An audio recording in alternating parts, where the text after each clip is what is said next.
Perfecto. Bueno, bienvenidos a los diálogos ambientales virtuales 2021 organizados por la Secretaría de Planificación, Desarrollo y Modernización de la Municipalidad de San Salvador de Jujuy. Hoy, desde el Departamento de Promoción Ambiental, convocamos a Mario Alfredo Linares para esta disertación titulada Cambio climático y enfermedades transmitidas por vectores. Un futuro inquietante. Se entiende al cambio climático como la modificación del clima que ha tenido lugar respecto a su historial a escala regional y global.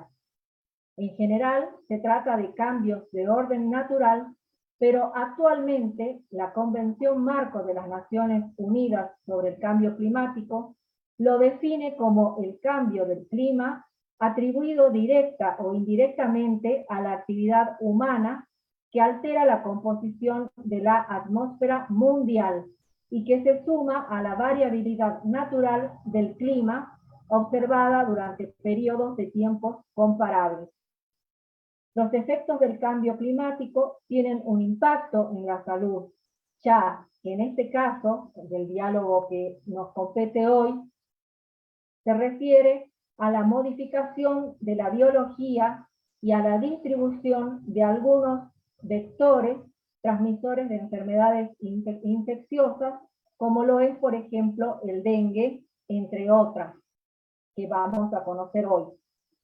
Mario es biólogo de la Universidad Nacional de Córdoba, doctor en biología de la Universidad Nacional de Salta, docente investigador del Instituto de Biología de la Altura de la Universidad Nacional de Jujuy, docente en la carrera de licenciatura en Ciencias Biológicas de la Facultad de Ciencias Agrarias de la Universidad Nacional de Jujuy, docente invitado en la Maestría de Entomología Aplicada del Instituto Miguelillo, Universidad Nacional de Tucumán, y miembro del Grupo de Investigaciones sobre Mosquitos de la Argentina. Bueno, bienvenido Mario, gracias por participar de este espacio de los diálogos ambientales que tienen como objeto acercarnos a la comunidad en general con temas relacionados a la temática ambiental. Así que te agradezco mucho que hayas aceptado nuestra convocatoria. Bueno, buenas tardes. Muchas gracias, Cristina, por la invitación. Bueno, desde el Departamento de Entomología del Instituto de Biología de la Altura, como una de sus líneas de investigación, tiene que ver con la parte de entomología sanitaria. En particular, yo me estoy dedicando a los mosquitos. Entonces, creo que te agradezco la invitación porque el tema es muy pertinente, especialmente ya en la época del año que estamos entrando, cuando empiezan los calores y este tipo de enfermedades como es el dengue empiezan a sonar en las noticias y en los alrededores y empieza a preocuparnos a todos. Entonces viene muy bien este tipo de eventos donde uno puede acercarse a la comunidad de forma mucho más, este, digamos, informal, no fuera del ámbito académico, para transmitir conocimiento y brindar tal vez algunas estrategias que puedan ser aplicadas en el manejo y en el control de las enfermedades. Así que bueno, muchas gracias por la invitación, vamos a ver cómo sale. Sí, exactamente, esa es la idea, Mario, educar y concientizar, ¿no es cierto?, a todos los vecinos de la ciudad en un tema tan importante, digamos, como vos decís, dada la época del año, y que ya, bueno, está como instalada, ¿no?, esta enfermedad en la región. Sí, ya vamos a hablar casualmente de esto de la estacionalidad y de los cambios que nos vienen acechando. Perfecto. Bueno, vamos a comenzar. Yo para mejorar el tema de la transmisión voy a cerrar el video. Lo importante es lo que va a salir en pantalla.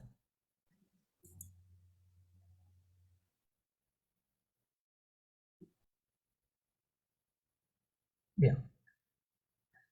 A ver.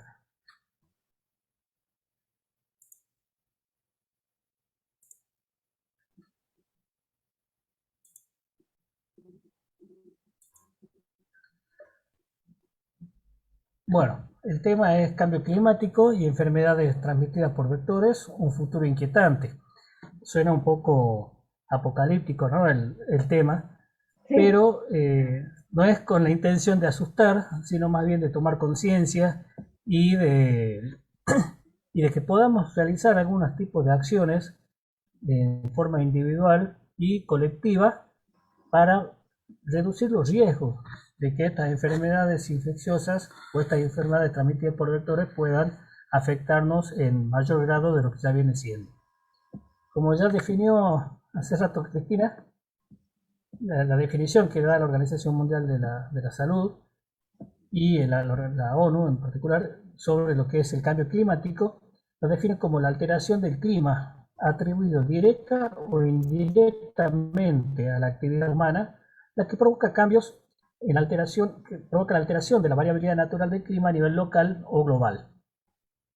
En términos, dicho de otra forma, es que nos vemos cambiando el clima tanto a nivel local, puede ser el clima de Jujuy, uno dice, ya estos calores que estamos teniendo no son los de antes, cómo llueve o cómo está demorando la lluvia, son cambios locales, antes no llovía por acá, llueve en un barrio, en otro no. Ayer mismo lo hemos vivido, ¿no? Que hemos tenido un preámbulo de una tormenta y que en algunos lugares ha llovido, en otros no. Forma como cambios muy bruscos localmente o cambios regionales, ya que afectan a una región bastante amplia de un país, de un continente o incluso todo el planeta. Estos cambios están dados principalmente por lo que es el aumento de la temperatura de la atmósfera y consecuentemente el aumento de la temperatura del mar en particular. Este aumento de temperatura se da por casualmente el mismo fenómeno que es lo que permite que en nuestro planeta haya vida, que es el efecto invernadero. En los otros planetas que no tienen atmósfera, el calor que recibe por la radiación del Sol rebota y se pierde en el espacio. Mientras que la atmósfera, por la presencia de ciertos gases como el dióxido de carbono, en mayor medida, y el vapor de agua, permiten que ese calor quede atrapado en las capas bajas de la atmósfera, atenuando los efectos entre el día y la noche y haciendo que la temperatura sea apta para el desarrollo de la vida. No obstante, la acumulación excesiva de dióxido de carbono, ya sea por efectos naturales, como pueden ser algunos incendios naturales, el tema de los volcanes, que justamente en estos tiempos estamos viendo lo que está ocurriendo en Palma, en España, son grandes cantidades de dióxido de carbono que son liberados a la atmósfera, pero también está la actividad del hombre, en forma directa o indirecta, que por un lado aumenta la cantidad de dióxido de carbono en la atmósfera o reduce la capacidad del planeta de absorber ese exceso de dióxido de carbono que se libera a la atmósfera, ya sea por la tala de los bosques o por la pérdida de diversidad biológica en los mares, ¿no? Los mares son uno de los principales absorbentes de dióxido de carbono del mundo. Entonces acá vemos en este diagrama cómo con el efecto invernadero, entre las partes bajas de la atmósfera es donde quedan acumulados la temperatura y es allí donde se producen todos los cambios atmosféricos del clima. Bien, un estudio que se hizo de la temperatura mundial desde el comienzo de 1860, que se viene midiendo la temperatura de la atmósfera, ha mostrado que si bien era estable en los primeros años, a partir de 1960 comenzó un incremento más sostenido. Este incremento sostenido ha llevado a la elevación desde 1970 más o menos de la temperatura media de la atmósfera, de la superficie terrestre, de los 13 grados y medio, 13,8, a los 14,5, o sea, un incremento de 1 grado en los últimos 40 años.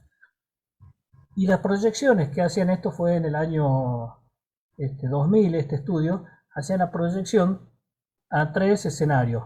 Un escenario de alta, como exagerando el peor escenario que podría pasar, uno en baja, siendo lo más optimista posible, y uno ponderado, una estimación central, y que estima, por ejemplo, para el año 2050, que la temperatura de la superficie terrestre ya había incrementadose 2 grados.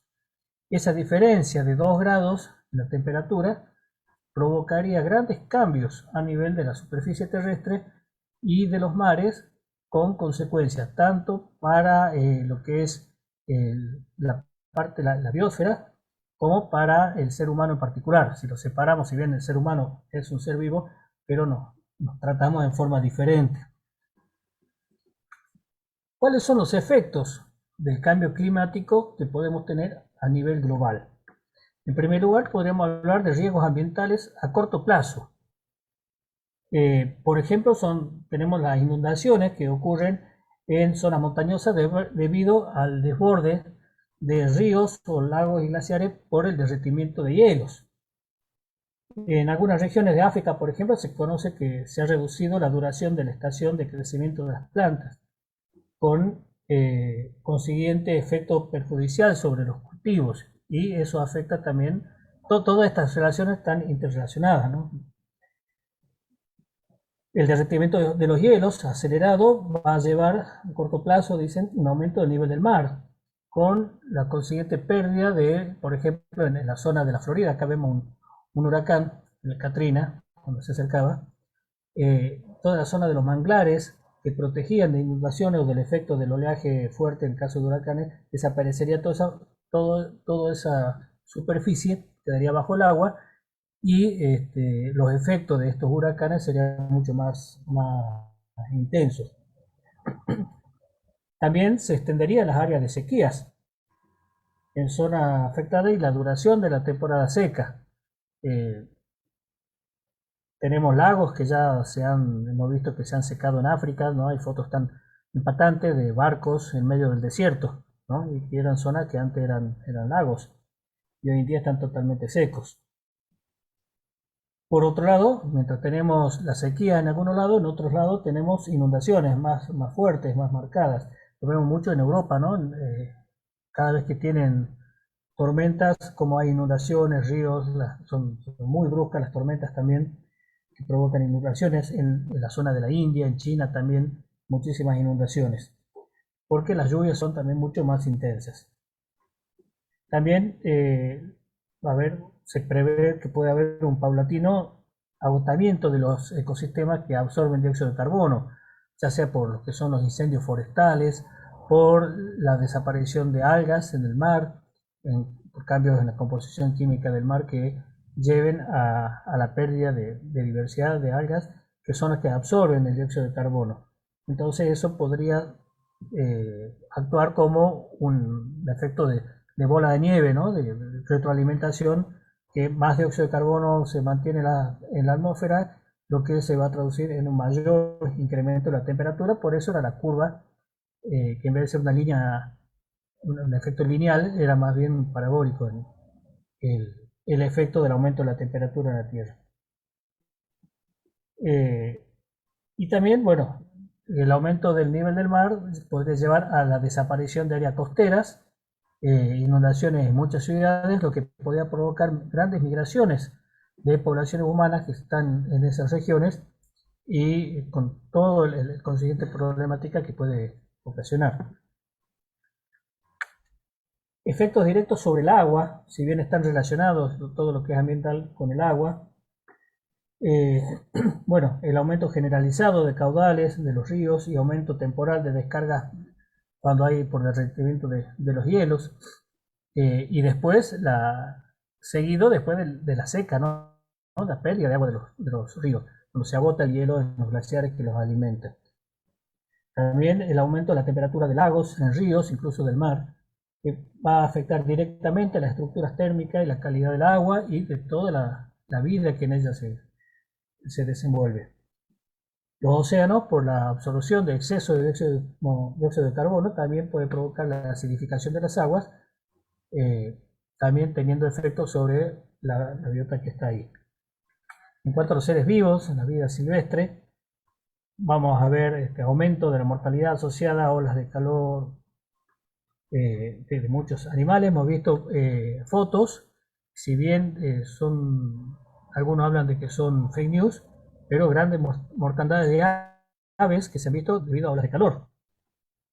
Hemos visto, por ejemplo, en Jujuy, lo hemos notado, el aumento o el adelanto de la floración. No sé si, a mí por lo menos me ha parecido muy particular. Ya en julio teníamos lapachos florecidos, y los jacarandás florecidos desde hace 2 semanas. Normalmente los encontrábamos en noviembre, como que se ha corrido un mes el comienzo de las floraciones, ¿no? Antes uno decía lapacho agosto, y ahora en julio teníamos ya lapachos en flor. Bueno, muy bonito para los ojos, pero nos está indicando de que algo está distinto. Este efecto, este comienzo de los eventos primaverales también provocan migraciones adelantadas de aves y la puesta de huevos. Entonces, por ejemplo, todo el ciclo biológico se cambia el ritmo que viene naturalmente. Algo que nos compete con el tema de lo sanitario es el desplazamiento de especies a lugares donde antes no estaban, especialmente especies que pueden ser transmisoras de enfermedades, que normalmente se restringen a las áreas templadas o subtropicales y que pueden ampliar su rango de distribución hacia las latitudes más altas. Eso lo vamos a ver en un ratito.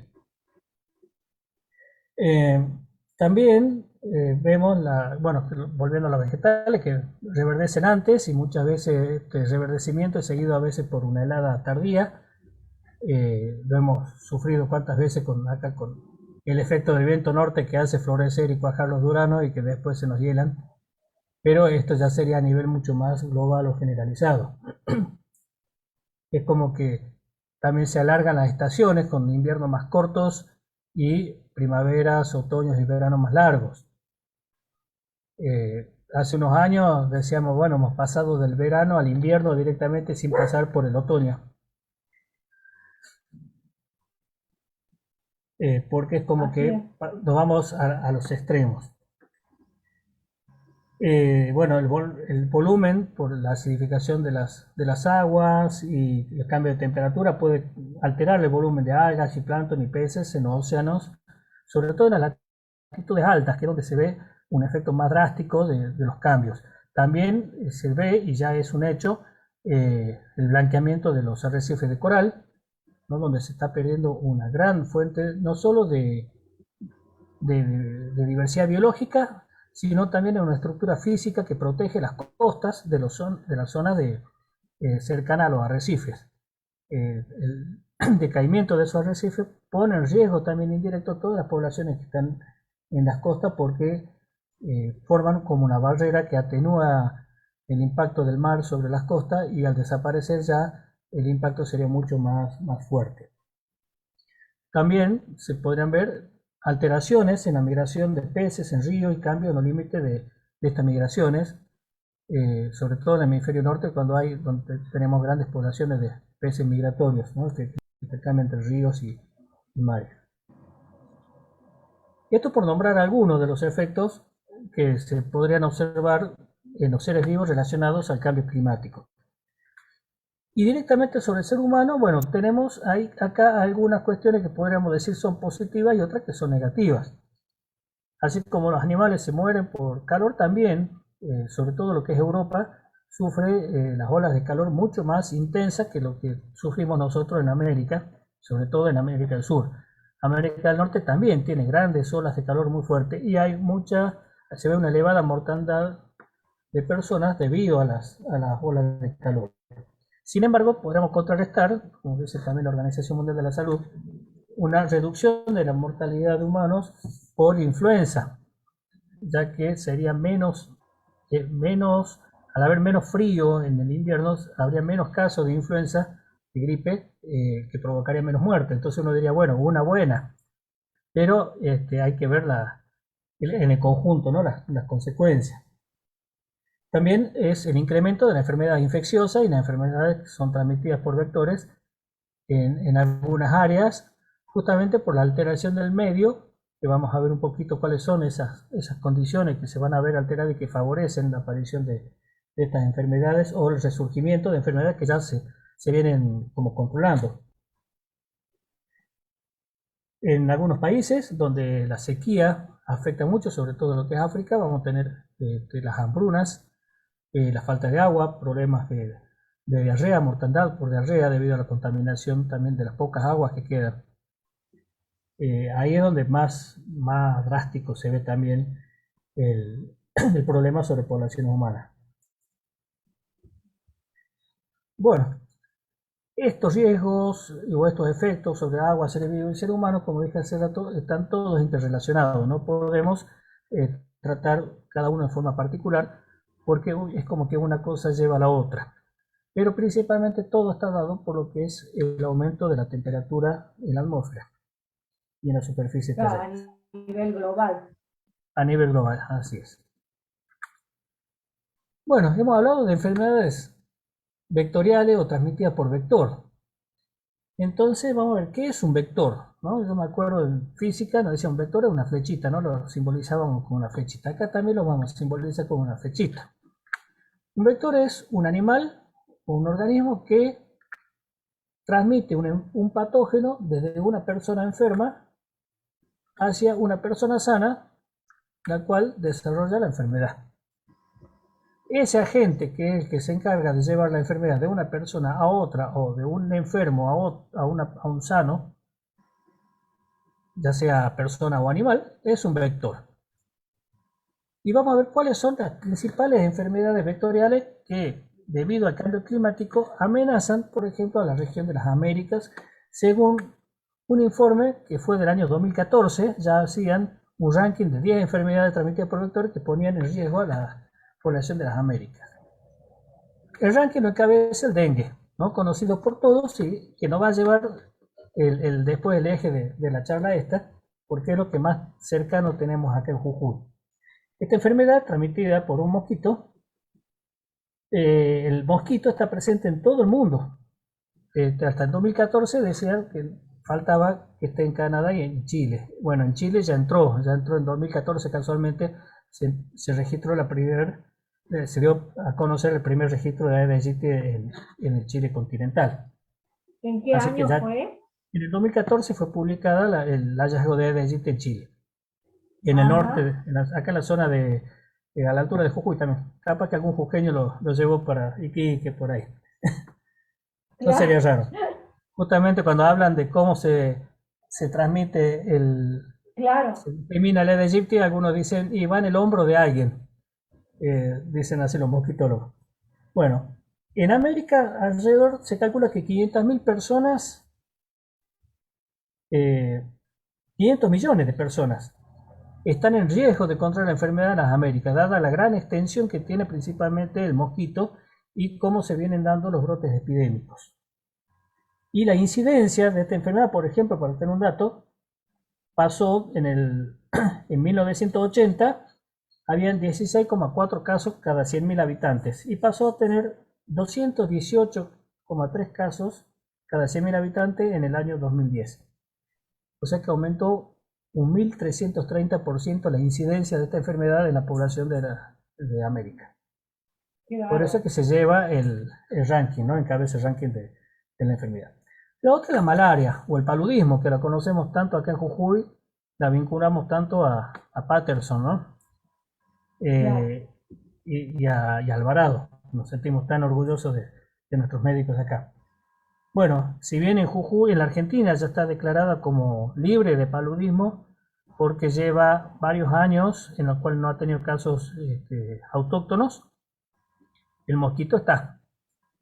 Y lo hemos visto con la pandemia, basta que llegue alguien infectado y se encuentre, en este caso con el mosquito, para que pueda existir el riesgo de un brote nuevo.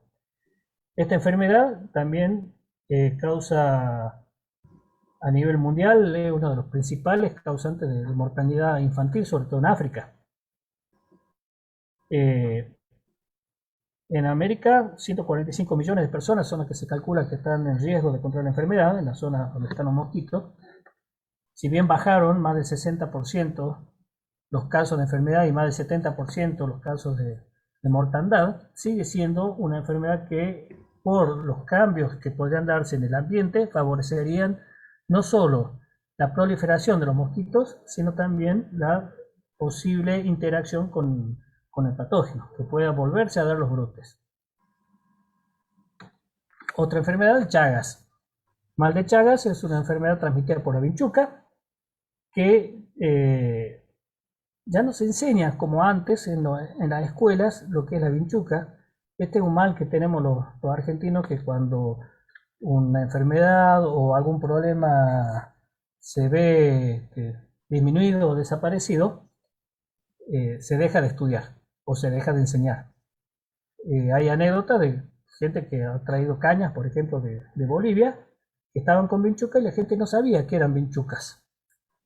Claro. Y si bien Jujuy no tiene Chagas vectorial, lleva ya como más de 10 años declarándose libre de Chagas vectorial y certificando esa condición, hay Chagas congénito, y si entran las vinchucas pueden infectarse y podemos volver a tener Chagas vectorial, lo cual sería realmente un problema sanitario muy grave.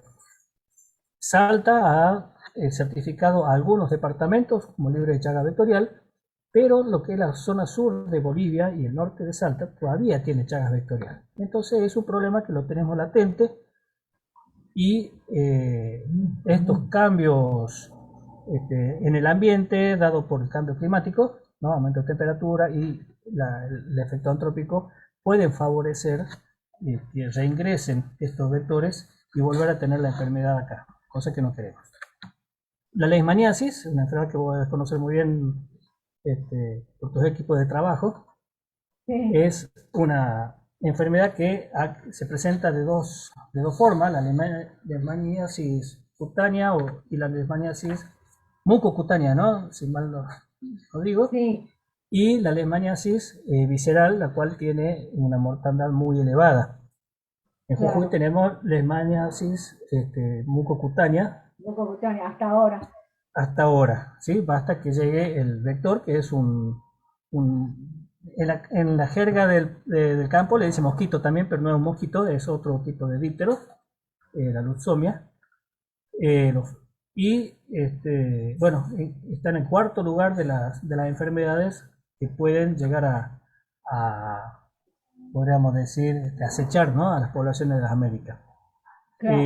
Para el año 2014 se calculaba que había un promedio de 60.000 casos de leishmaniasis cutánea y unos 4.000 de visceral, no, en las Américas, en lo que es la región de América. Todavía, entonces son números. Otra enfermedad, la esquistosomiasis, son causadas por Schistosomas manzoni, y se transmite a través del agua por un caracol.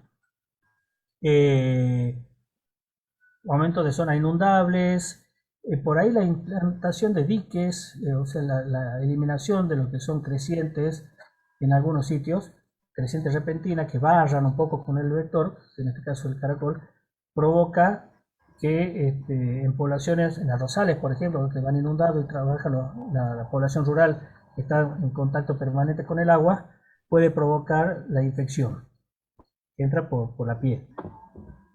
Se calcula que en América hay casi 1,5 millones de niños, dice, en edad escolar, que se le da medicación preventiva por las dudas, sobre todo lo que es en Brasil, Venezuela y el norte de Sudamérica.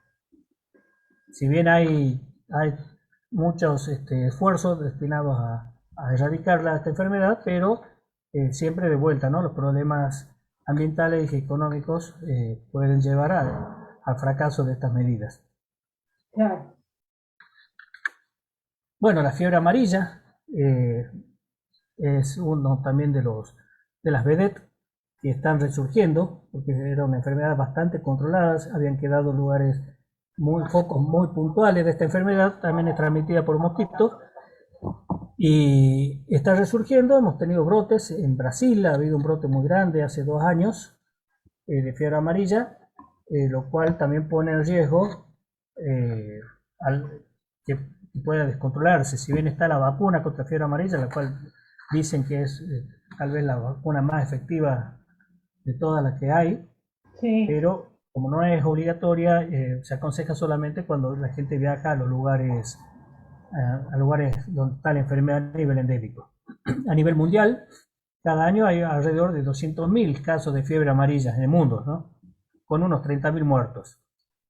En América, bueno, son mucho menos, pero entre el 85 y el 2012, dice un informe de la Organización Panamericana de la Salud, hubo casos en Perú, Bolivia, Brasil y Colombia, principalmente.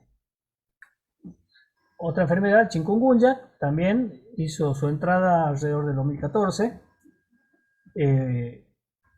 Una enfermedad que también transmitida por un mosquito, provoca síntomas parecidos a los del dengue, pero también ajá, hay un tipo de dolores musculares y articulares muy fuertes que provocan el retorcimiento del que la padece por el dolor y la invalidez del mismo durante la convalecencia, durante el desarrollo de la enfermedad.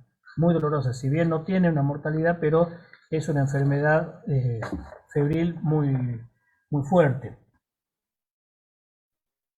Y también principalmente en la zona del Caribe, pero hemos tenido cada vez más extendida la distribución de esta enfermedad, incluso en la Argentina hemos tenido algunos casos. La filariasis linfática o elefantiasis, también transmitida por un mosquito, eh, en zonas, principalmente lo que es en Brasil, República Dominicana, Guayana y Haití, ahí donde ahí está el 80% de los casos. Eh, Sin embargo, va en camino, dicen, de eliminarse, pero también es una enfermedad a tener en cuenta como para vigilar. claro.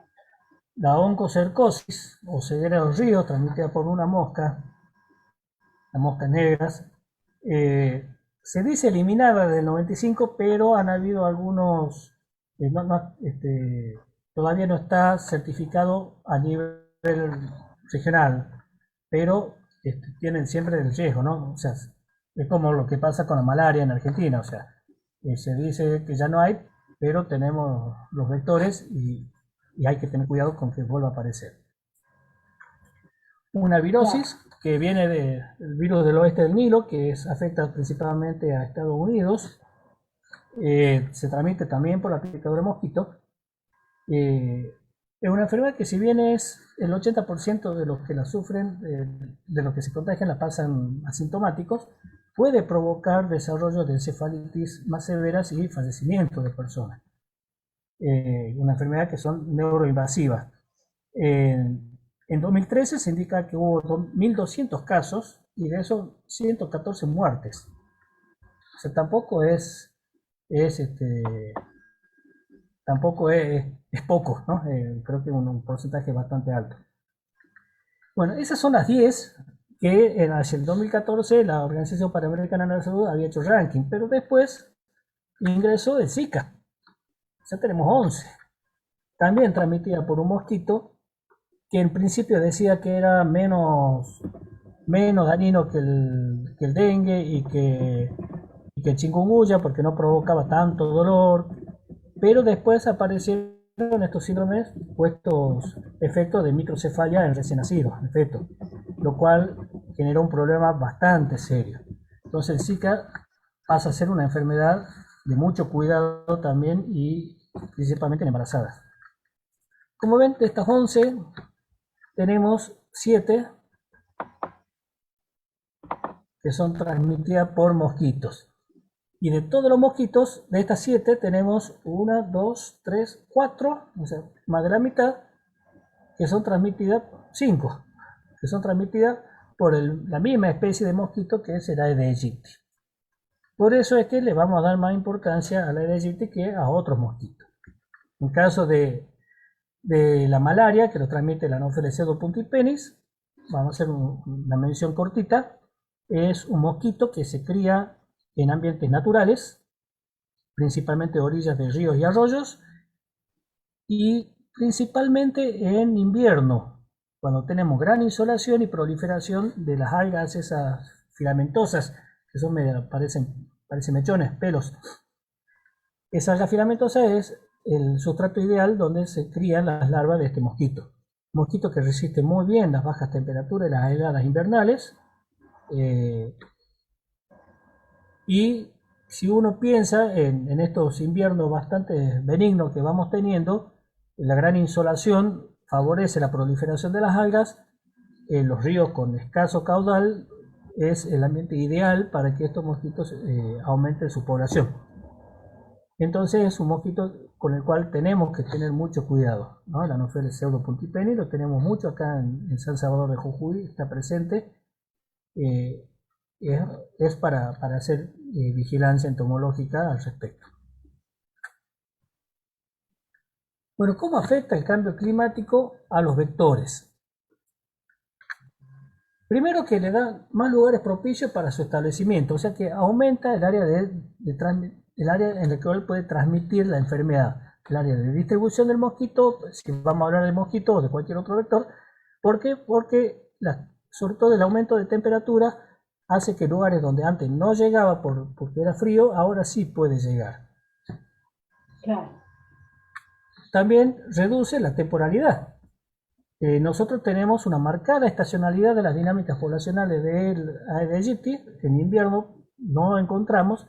Sin embargo, ya en el ramal vemos, en Orán, por ejemplo, ya está todo el año. A pesar de que ellos tienen temperatura más cálida, pero antes también tenían la estacionalidad marcada en invierno, donde desaparece el mosquito.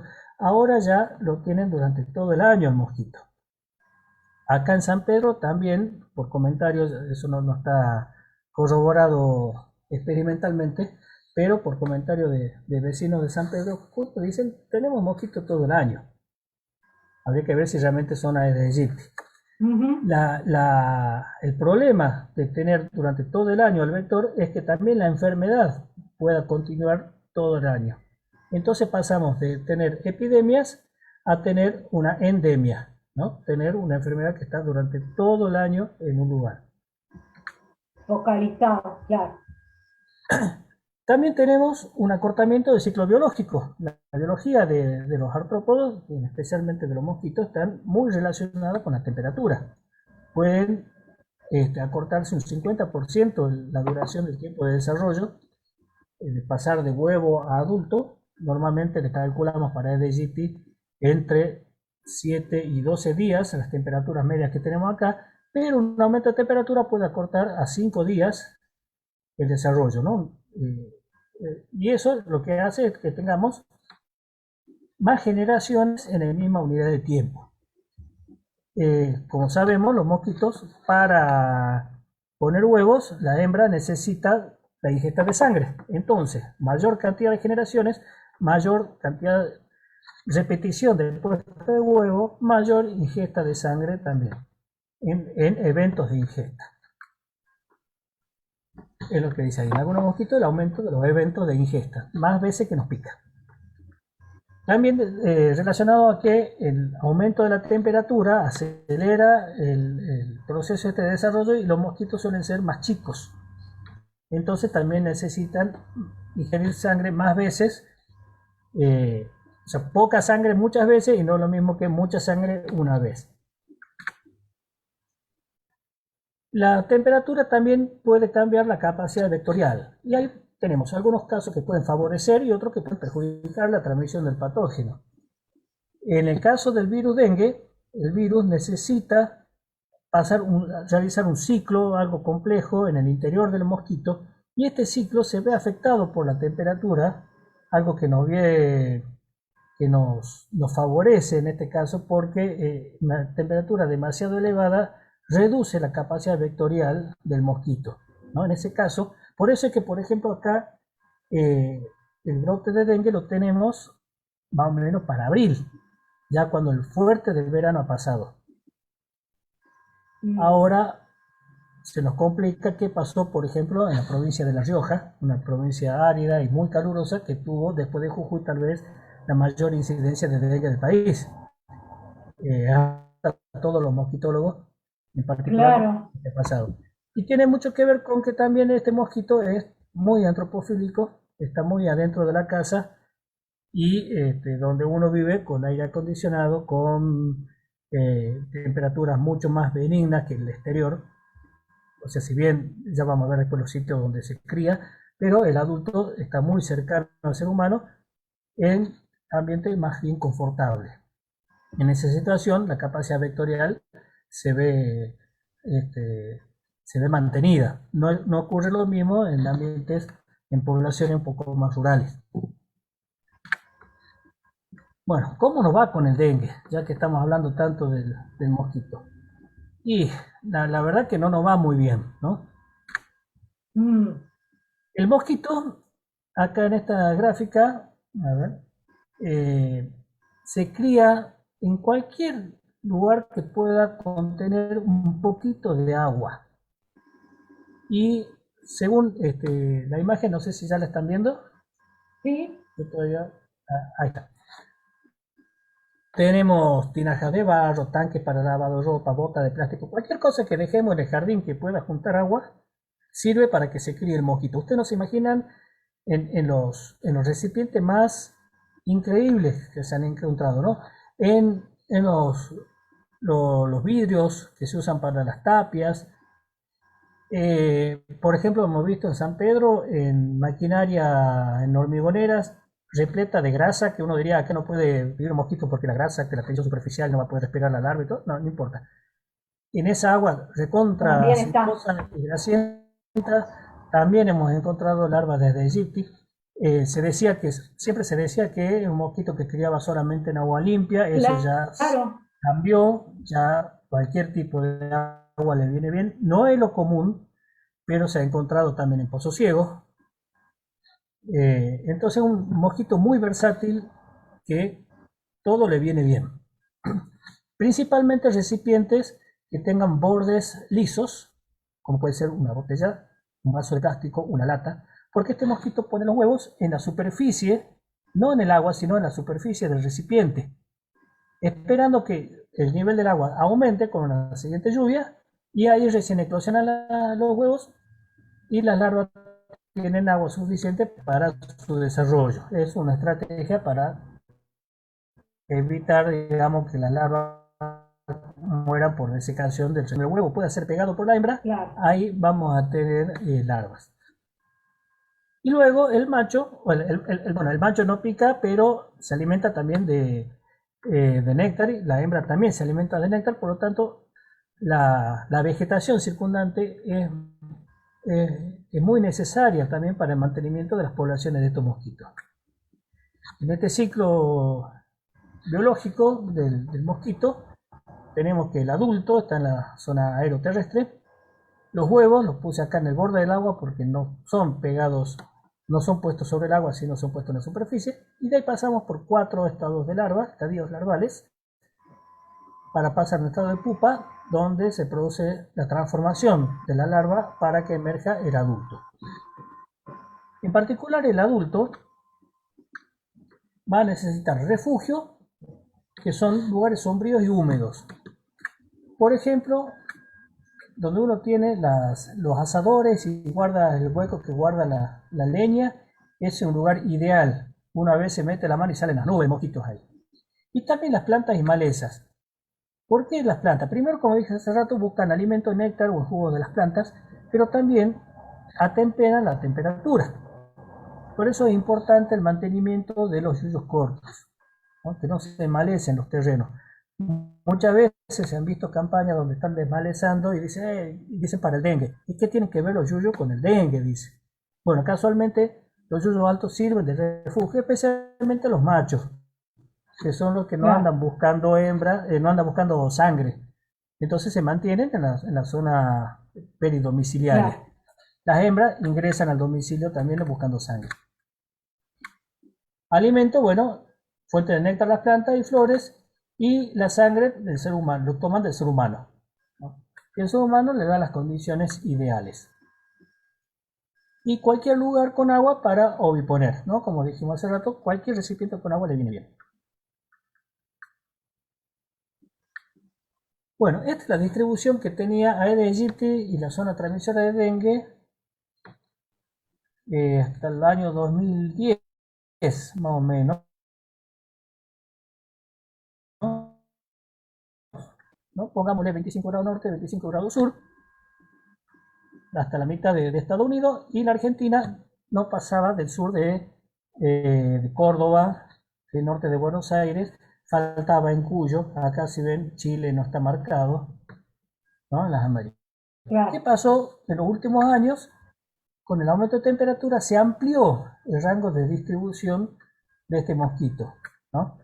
Entonces, en Estados Unidos llegó bastante al norte, todavía no ingresó en Canadá, sin embargo Canadá ya reporta el ingreso de Aedes albopictus, un primo hermano muy cercano, también transmisor del dengue y de todas las mismas enfermedades que transmite el Aedes aegypti. Entonces Canadá ya tiene Aedes albopictus, pero por suerte para ellos todavía no se han reportado que haya transmitido la enfermedad. Ajá. Ha aparecido Aedes aegypti en Francia, en España, con incluso casos de dengue en España, en Italia, en Suiza, en Alemania. Entonces ha habido una expansión hacia el hemisferio norte, y hacia el hemisferio sur nosotros lo hemos tenido ya hasta Bahía Blanca, Aedes aegypti. En San Juan, que antes no tenía Aedes aegypti, ya entró. O sea, ya prácticamente tenemos, y ha llegado hasta Chubut también. Prácticamente todo el país tenemos Aedes aegypti. Y Chile con sus primeros registros en la región del norte de Chile. Claro, es Entonces decir, eso cuando decíamos... Sí, te escucho. Perdón, en ese mapa lo verde es, digamos, la presencia de la Aedes, y lo rojo Sí, es la presencia de la enfermedad. de la enfermedad, o De sea los que también está el casos. mosquito, también está el mosquito y han habido Claro, casos, sí. claro, claro. Acá lo que no se nota, bueno, Chile en realidad debería estar en verde porque no han tenido casos de dengue, Claro, ellos sí han tenido mosquitos. bien. Bueno, ahora, el mosquito al ser el Aedes aegypti al ser tan antropofílico, está muy asociado a lo que es la cuestión urbanística. Entonces no se habla tanto de que el cambio climático solo, por sí solo, va a afectar a la distribución de mosquitos, sino con el ser humano. Bueno, este gráfico de San Salvador de Jujuy del año 1984. Mira lo que era chiquito, era Jujuy. Y ahora vamos a ver lo que ha sido el crecimiento de la ciudad en los últimos años. Del año 84, que tenía 18,7 kilómetros cuadrados, al año 2017 aumentó a 48,7 kilómetros cuadrados, ¿no? Ajá. Toda la mancha Prácticamente, urbana. prácticamente lineal el crecimiento de San Salvador de Jujuy. Pero Ujú. lamentablemente ese crecimiento ha sido muy, disculpe lo urbanista, Sí, pero ha sido desordenado. no me sale, Desordenado. desordenado, No sí, planificado. totalmente, exactamente.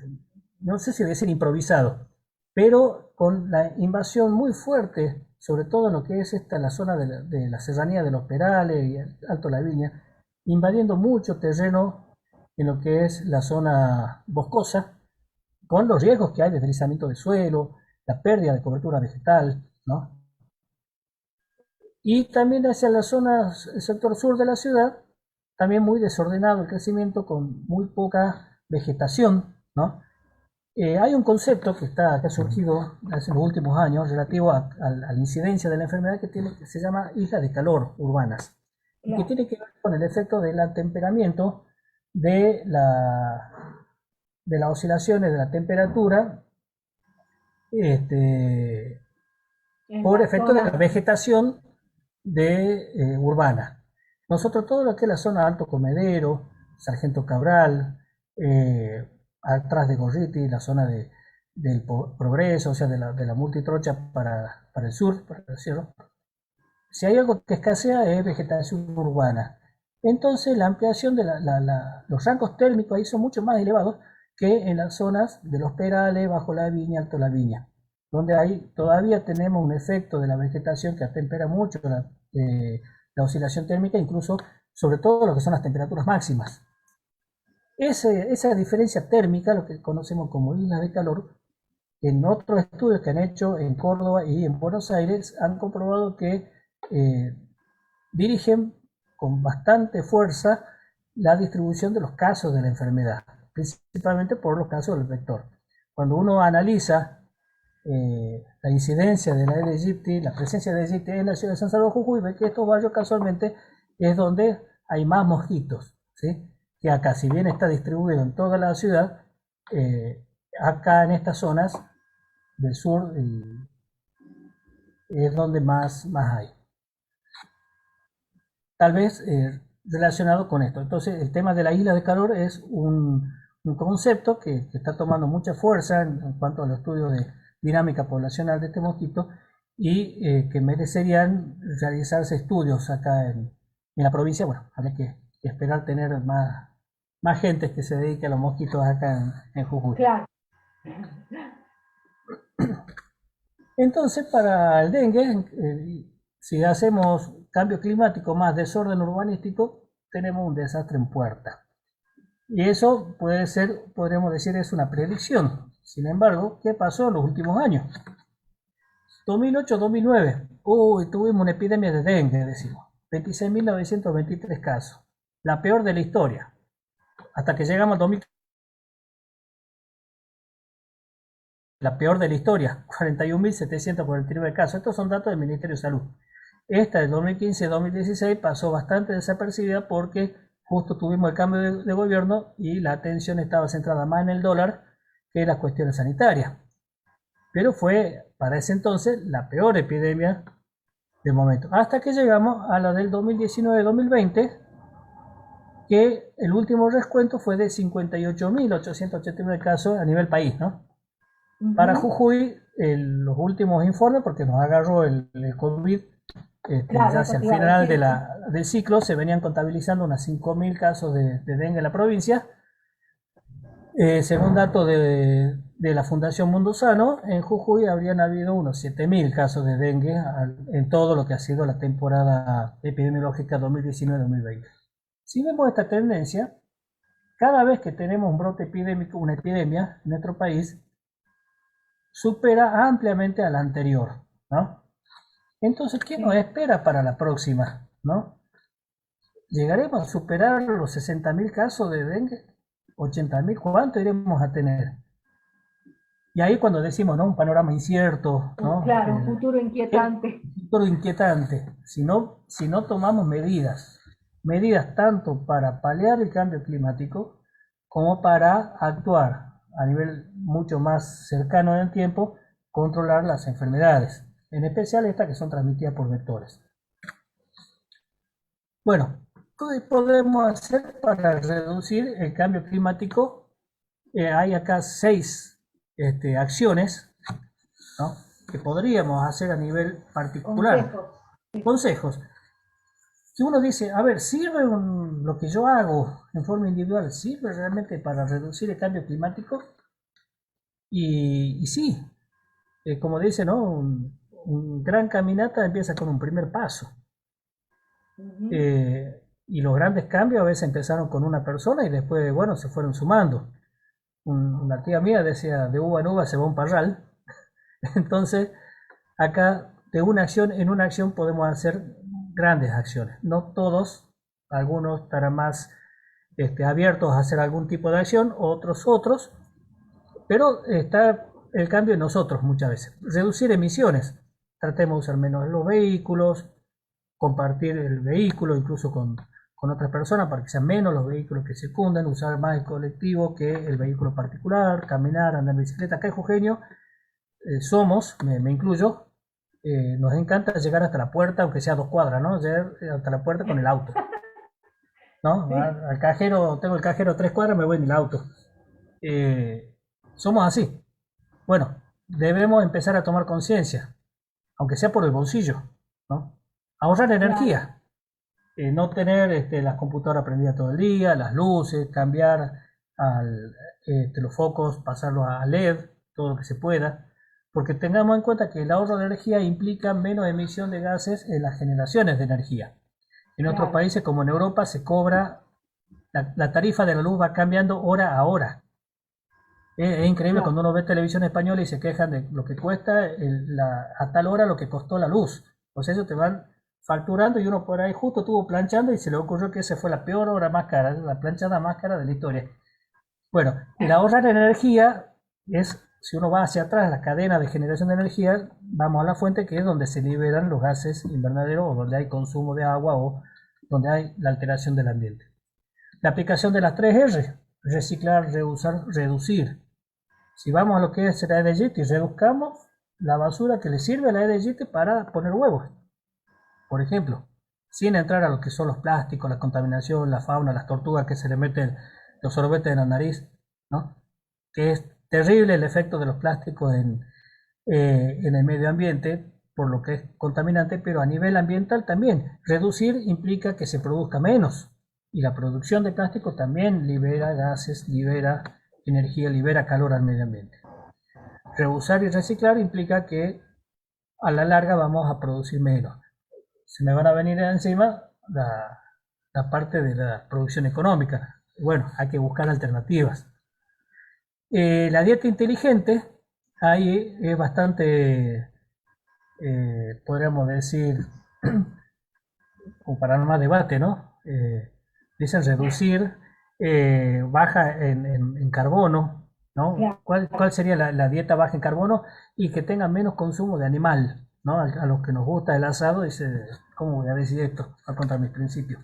claro, reducir el consumo de... Pero, claro, la producción ganadera libera gran cantidad de metano al medio ambiente. Pero ojo, ¿no? La producción de vegetal también tala los bosques. Entonces, Y sí, por eso es lo de todo lo que tiene inteligente. que ver con la agricultura y la ganadería en Argentina es el segundo factor, digamos, de emisión del cambio de gases de efecto invernadero, después Claro, de la energía. exactamente. Y también, por ejemplo, el consumo de frutas o verduras de estación, lo cual reduce el costo del transporte, lo cual la emisión de gases por el transporte, por traer sandías, en esta época del año quieren comer sandía que la traen de Brasil. El otro día estuve en Santiago del Estero y me salía 1.300 pesos una sandía, porque era de Brasil. Y yo, ¿quién va a comprar una sandía a ese precio cuando después te venden 3 sandías por 100 pesos en el verano? Y, y realmente era porque eran 130 pesos el kilo y tenía 14 kilos la sandía, era como realmente una Claro, fortuna. sería el consumo responsable, Claro, ese y vuelvo famoso eslogan que dice pienso, luego consumo. totalmente, y aunque sea como dije hace rato, pensemos aunque sea con el bolsillo, ¿no? Lo que duele, ya sea por el costo de la energía. Por ejemplo, nosotros nos cobran con el combustible un porcentaje que es el impuesto al dióxido de carbono. Se supone que ese porcentaje que constituye el precio de la nafta va a acciones que van destinadas a mitigar los efectos de la emisión de dióxido de carbono por el uso de los vehículos. Habría que ver realmente si se cumple.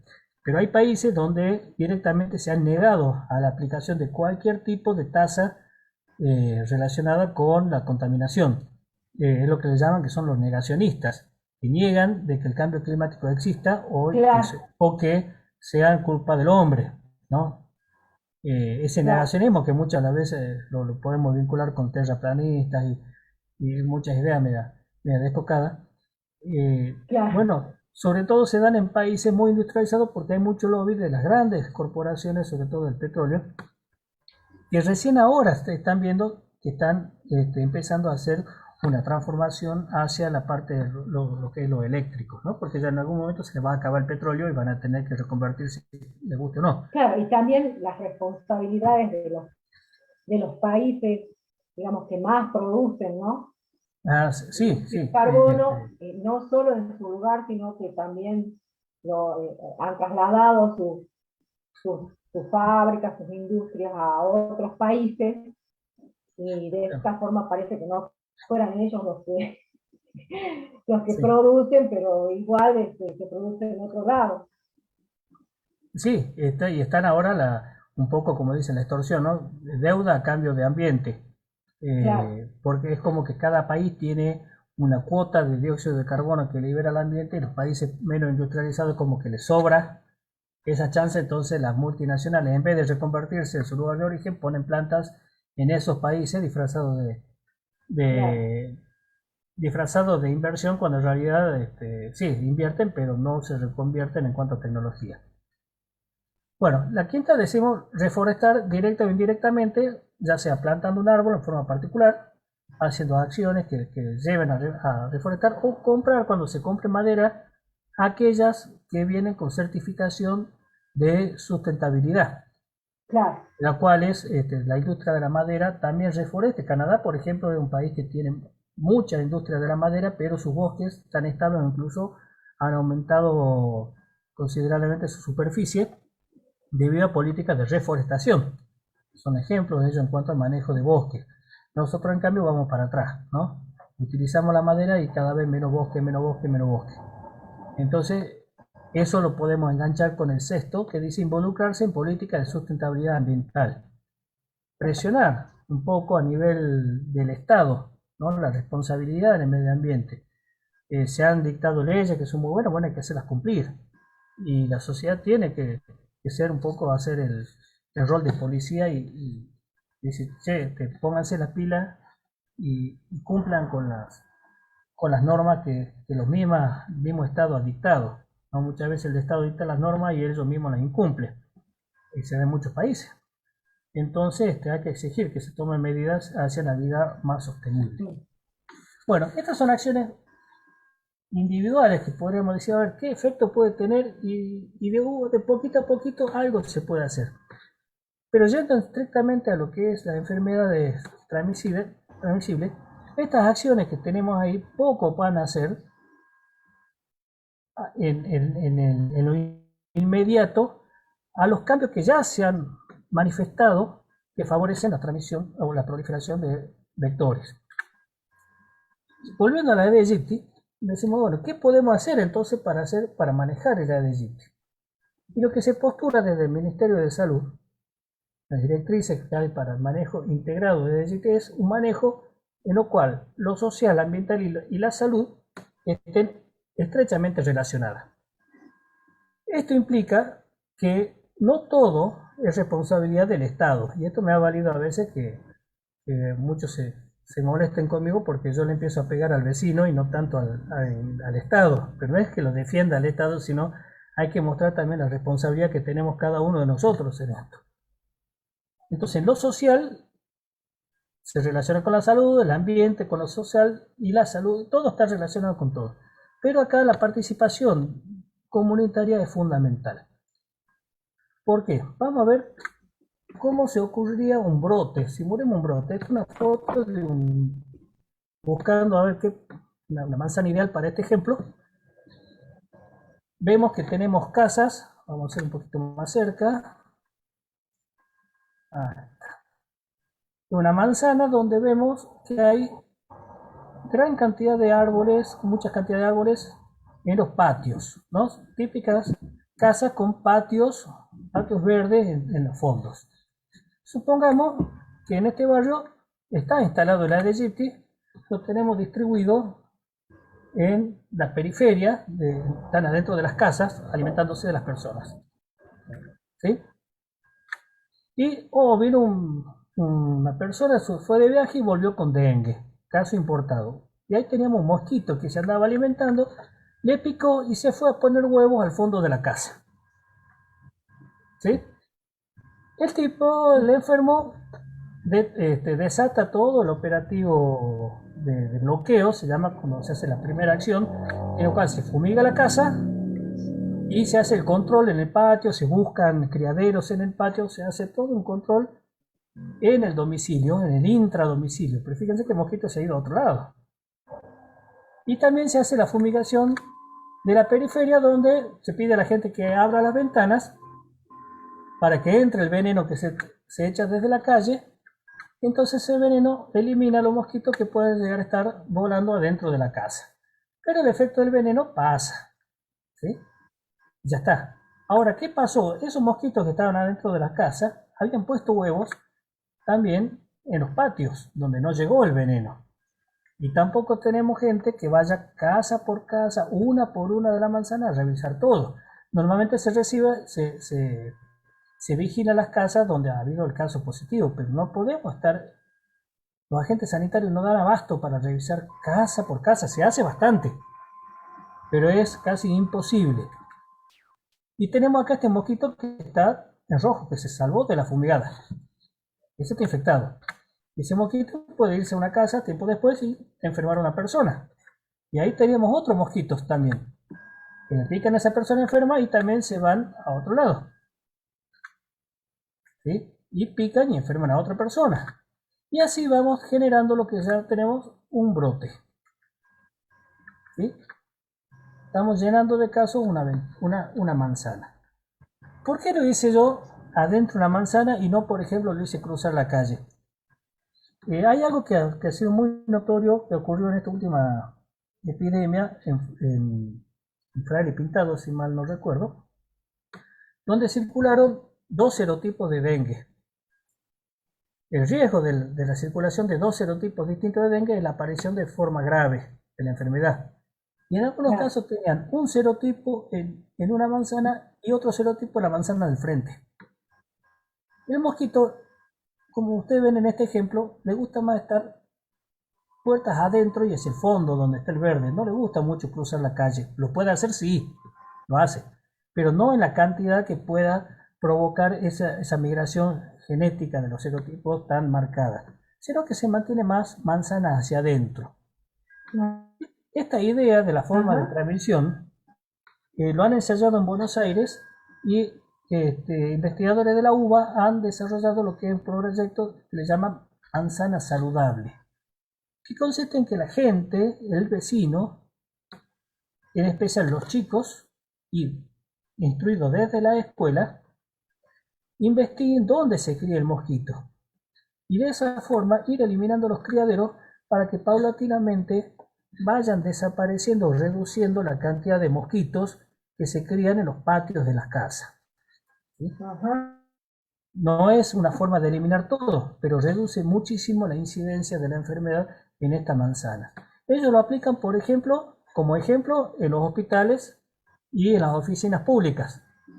Hacen también el control de criaderos y crean su manzana saludable, ponen cartelería para la población. En este lugar estamos libres de Aedes aegypti, ¿no? Sin echar veneno, simplemente con monitoreo. Esa cartelería hecha desde, como diciendo, bueno, el Estado da el ejemplo, sirve también para que la gente diga, a ver cómo lo hacen y van copiando.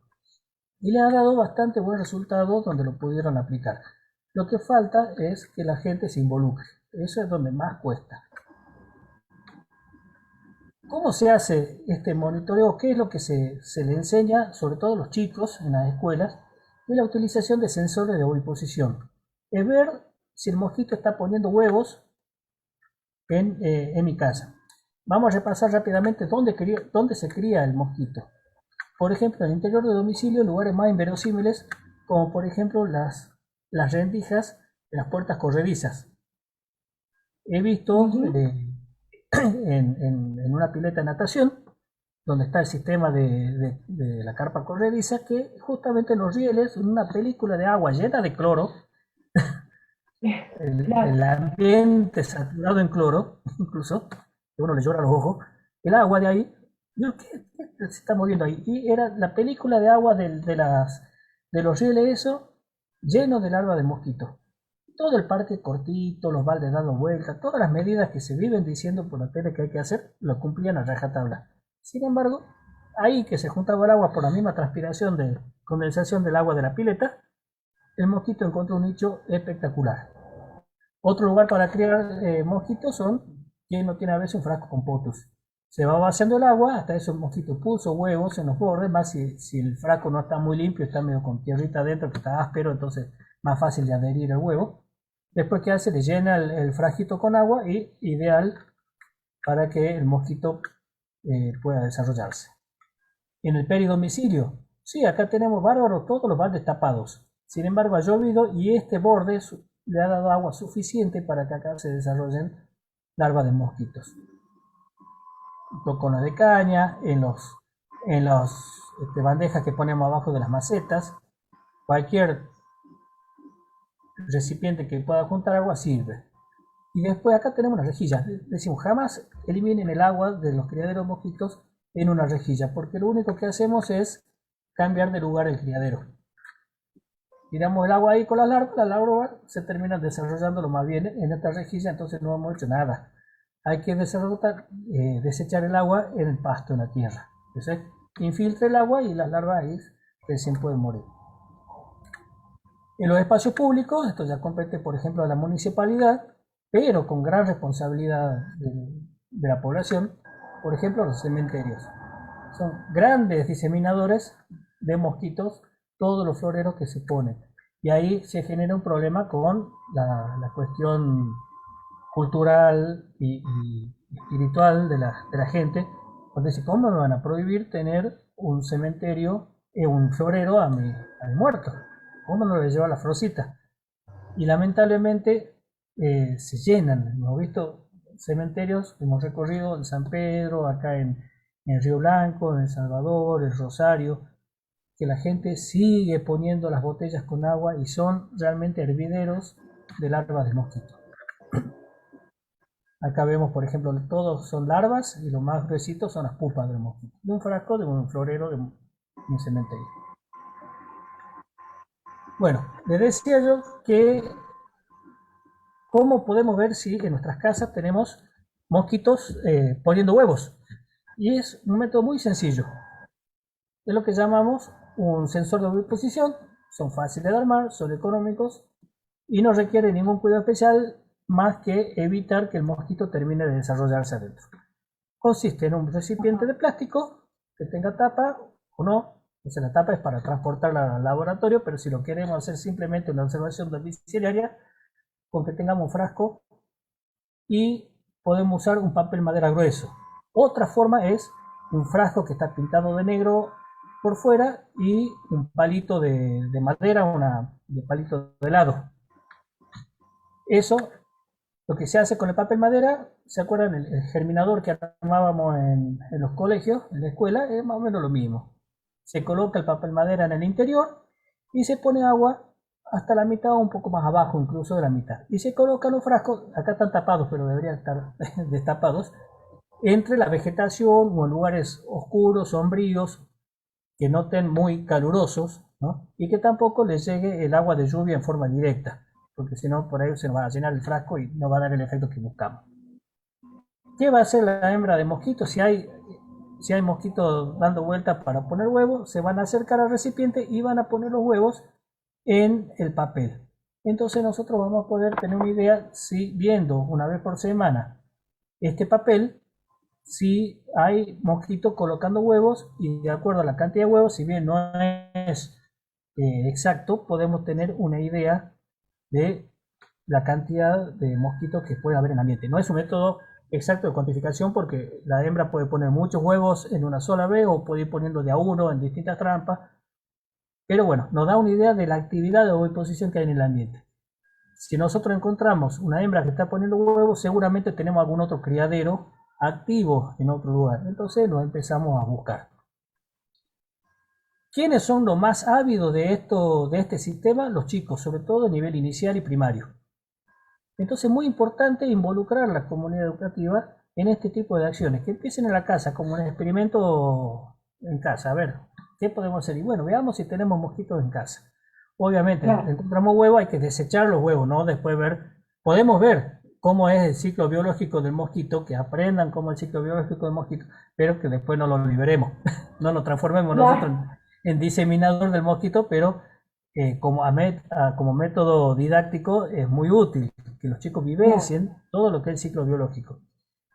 Hace poco salió publicado un artículo, una noticia, donde llegaron a la conclusión de que los chicos son tan buenos divulgadores de las medidas preventivas contra el dengue como un profesional. Cuando se capacita capacitados, hicieron un test a 2 poblaciones de padres, a una que fueron capacitadas por un profesional y otra a los cuales los hijos de esos padres fueron capacitados y se les dio la información y que después esos chicos le transmitan a sus padres. Y después le hicieron la evaluación a ambos grupos y no encontraron diferencias significativas en los conocimientos que habían recibido. Entonces se considera que los chicos son excelentes propagadores de información, multiplicadores de la información. Y aparte son mucho más curiosos que un adulto. Un adulto no se va a ir a poner a 4 patas a ver dónde está el criadero mosquito, pero un chico sí. Está jugando a la pelota en el jardín, se le fue la pelota contra el alambrado al fondo de la casa, fue y se distrajo viendo una latita que había con agua y tenía algo adentro. Descubrió un criadero. Mario, ¿no? Sí. Y una pregunta. Vos decís que, bueno, vos le desechás esos mosquitos. ¿A dónde los desechás? Porque también si por en la tierra. Ajá. En la tierra. Bien. No en un resumidero, en la tierra. Cosa que se infiltra el agua y la larva muere. Ah, bien. Así. Y esto puede ser una vez por semana, van viendo y pueden sacar, algunos chicos tienen alma de científico y van viendo cuándo aparecen los mosquitos y todo. Nosotros a nivel científico vamos a comenzar un proyecto con San Pedro del Jujuy donde vamos a aplicar estas técnicas, viendo un poco cómo es no solo las dinámicas de oviposición cuando aparecen los tiempos, sino también los lugares, ¿no? Para identificar lugares con mayor actividad de mosquitos, donde haya mayor riesgo de transmisión de enfermedad.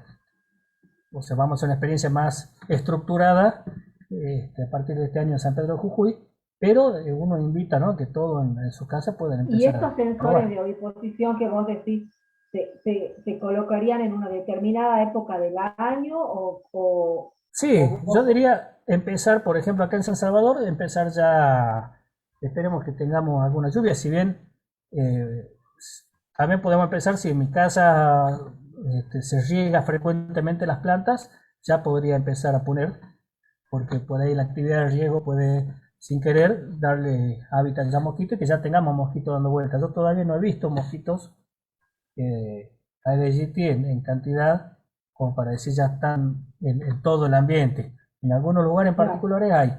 Así que sí, ya ahora que han empezado los calores, ya podríamos empezar a revisar en algunos lugares. En el ramal yo creo que sí, ya están en plena época.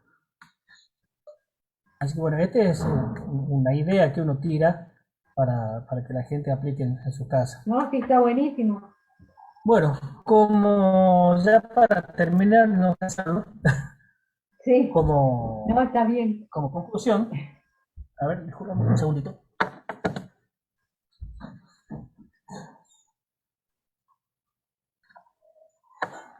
Como conclusión podemos decir, bueno, que el cambio climático es un hecho y ya estamos viviendo sus efectos. Hemos hablado de lo que es la cuestión de la floración de las plantas, las crecientes, el derretimiento de hielo, la seca del agua. O sea, estamos viendo los cambios de cambio climático, los efectos, y no se puede negar. Los negacionistas ahí no tienen ya de dónde agarrarse. Hemos visto acciones individuales y colectivas que son urgentes que las apliquemos, tal vez no todas, pero los frutos no los veremos a corto plazo, ¿no? Debemos frenar, se debe frenar de alguna forma que siga creciendo la temperatura. Dicen que si llega a superar 2,5 grados ya sería catastrófico. Claro. Eso tiene una inercia de años, pero bueno, si no empezamos ahora, no sé cuándo. El recrudecimiento de enfermedades vectoriales e infecciosas es una realidad, ¿no? Lo estamos viendo por lo menos con la epidemia de dengue, que cada vez son más fuertes, y están los riesgos de que resurjan las otras enfermedades. En el dengue en particular, la problemática es una combinación de factores ambientales y socioculturales, principalmente relacionadas con el comportamiento humano y con la urbanización. Que para minimizar los riesgos de las epidemias, sobre todo la del dengue, es necesario actuar en forma conjunta, Estado y comunidad. No todo Estado y tampoco todo comunidad, tienen que trabajar en conjunto.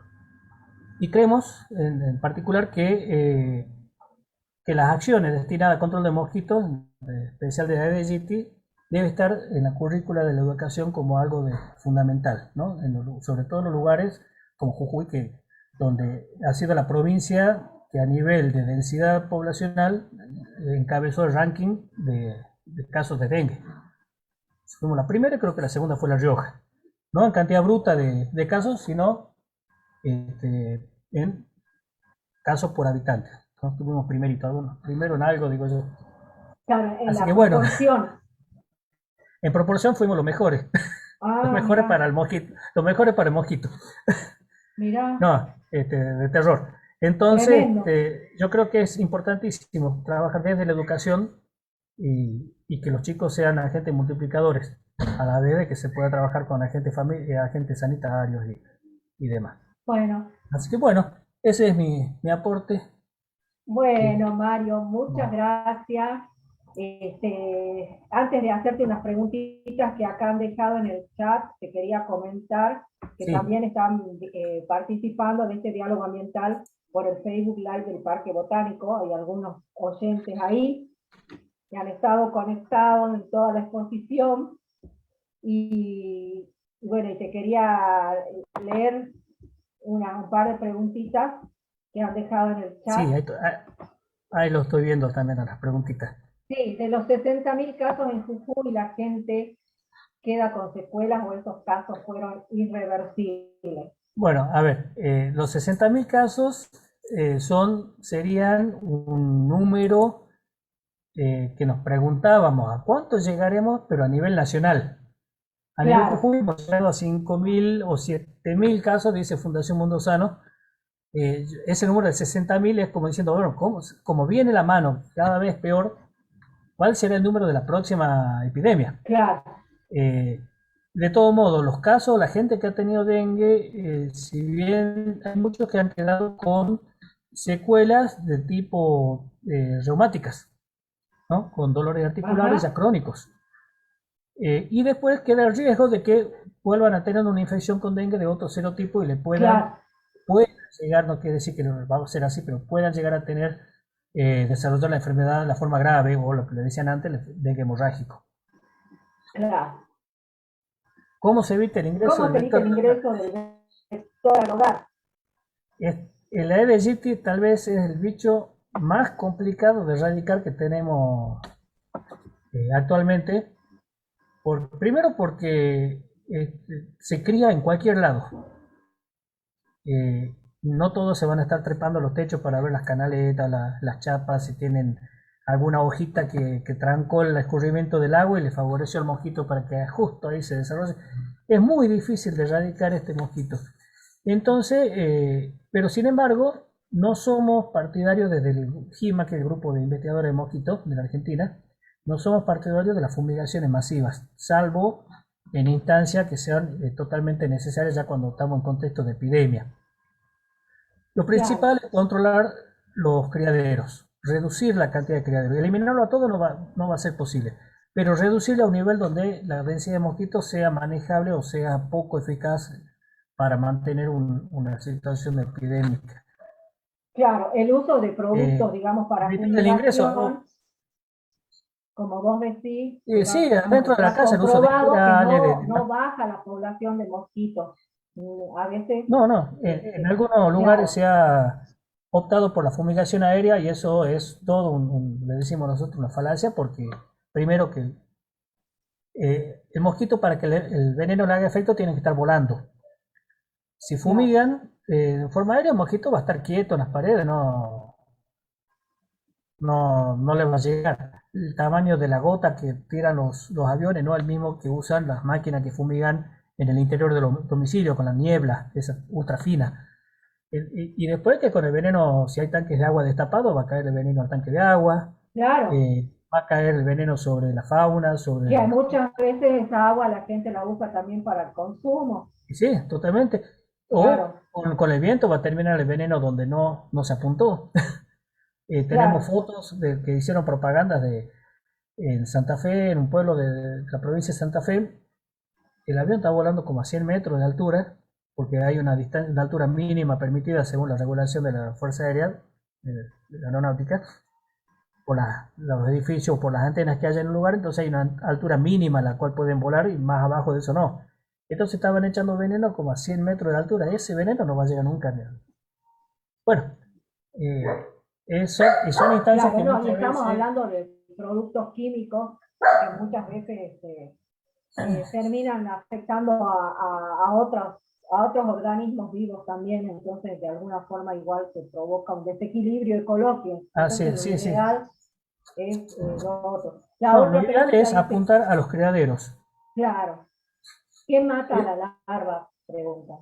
Bueno, existen larvicidas, si bien también están reservados no tanto para el sino para otros mosquitos, los cuales puedan aplicarse en lagos o en estanques grandes que no sean destinados al consumo. O en, y algunos no son tóxicos para otros animales, el Bacillus thuringiensis, por ejemplo, una toxina de una bacteria que es específica para insectos. Pero Sí, no se usa tanto, porque como digamos, bueno, es más fácil dar vuelta al criadero y vaciarlo de agua. Eso es lo mejor. Cuando hay sitios en los cuales un criadero no se puede vaciar, no se puede dar vuelta, ahí recién se piensa en los larvicidas que existen, que son a base de Bacillus thuringiensis. claro, porque de todas formas el herbicida va a tener un tiempo, digamos, de vida Sí, sí, eh, y hay que determinado, renovarlo. claro, Sí, hay que renovarlo. Se usan, claro, sí, pero no claro. es tanto Y para además decir, es en inocuo, el casos muy Bacillus puntuales. thuringiensis es inocuo. Digamos que no, digamos, ¿No? puede ocasionar alergia. Digamos que nada de lo que podamos usar es 100% inocuo. Sí, siempre puede Claro, pero aparecer me alguna refería persona a susceptible. que es menos inocuo que por ahí, por ahí es de Es baja toxicidad, se específico, usa claro, como control biológico, ¿no es cierto? sí, sí, sí, sí, sí, se usa. Claro, Es específico para para este grupo de insectos, es, pero no es atóxico, es de baja toxicidad de baja para otros toxicidad, organismos. claro. Sí, como La todos los toxicidad no, productos también químicos de saneamiento ambiental, no es que sean atóxicos, sino son de baja toxicidad, no existe claro, no existe nada la que, atoxicidad. claro, es como decir, no existe actividad humana que no tenga un impacto sobre el ambiente. En eso Claro, tenemos que ver entonces la planificación, ¿no? De todo. claro. Bueno, no hay más preguntas y bueno, nos hemos pasado un poquito del tiempo. Un poquito Uy, bastante. sí, Sí, tal vez, pensé que se nos había cortado. Pensé no. que se me había cortado porque se me cerró. Cris, me parece importante que se pueda hacer tal vez una acción conjunta con el Ministerio de Salud, porque hemos presentado un pedido especial tanto al intendente como al Consejo Deliberante para que se conformaran las casas saludables, que implica esto de poder tener la barrera contra el dengue y poder hacer precisamente esta prevención más eficaz en los hogares. No sé si se puede, si a lo mejor adherir o poner el informe que tienen hecho, las cosas, para a lo mejor hacer una acción más concreta, porque la verdad que hace muchos años que trabajamos la temática y yo creo que en este momento lo que se requiere es esta acción directa, ¿no?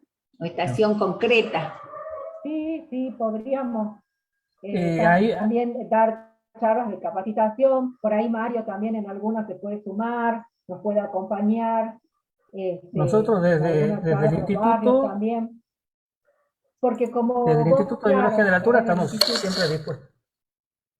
claro, bueno, gracias. Sí, sí, Graciela, ya lo charlamos porque también es una responsabilidad, ¿no es cierto?, de las personas, es lo que decía, comentaba recién un poco Mario, no es solo responsabilidad del Estado, el municipio hace, digamos, campañas de descacharrado, mañana nosotros estamos también con un neumatón en Reyes, que es para, si bien tiene un fin también ambiental, que es porque esos neumáticos se usan para alimentar los hornos de Holcim, pero también, digamos, indirectamente tiene un beneficio porque sabemos que las gomas también son un criadero de mosquitos bastante importante en los patios de las casas, que a veces uno las tiene ahí, acumulan agua y se transforman en criaderos.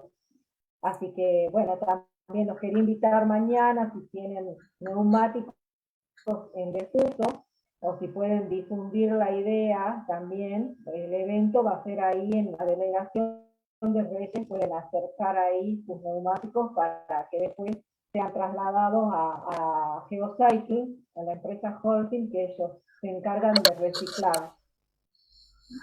Buenísimo. Bueno, muchísimas Ahí gracias puse a en el todos. chat, discúlpame, ahí puse en el chat la dirección del GIMA, del Grupo de Investigadores de Mosquitos de la Argentina, Sí, del grupo. donde hay información que pueden levantar, pueden replicar, es totalmente disponible y abierto, libre de licencia, la foto o cualquier texto que hay, que pueden ser utilizados para tomar conciencia, para capacitación, para difundir actividades, es totalmente abierto. Claro, claro, perfecto. Bueno, muchísimas gracias. Bueno, gracias a Mario, ustedes por la muy invitación. interesante la charla, nos pasamos un poquito. Gracias, Ricardo, por el aguante con la franja horaria del Zoom. Todo bien, todo bien. Gracias a ustedes, Bueno. gracias Mario también. Bueno, Bueno, muchas muchísimas gracias a todos y a todas por participar. Nos estaremos viendo el próximo jueves en el próximo diálogo ambiental, donde va a disertar la Fundación Aves. Así que, bueno, muchísimas gracias a todos y nos estamos viendo. Adiós. Adiós.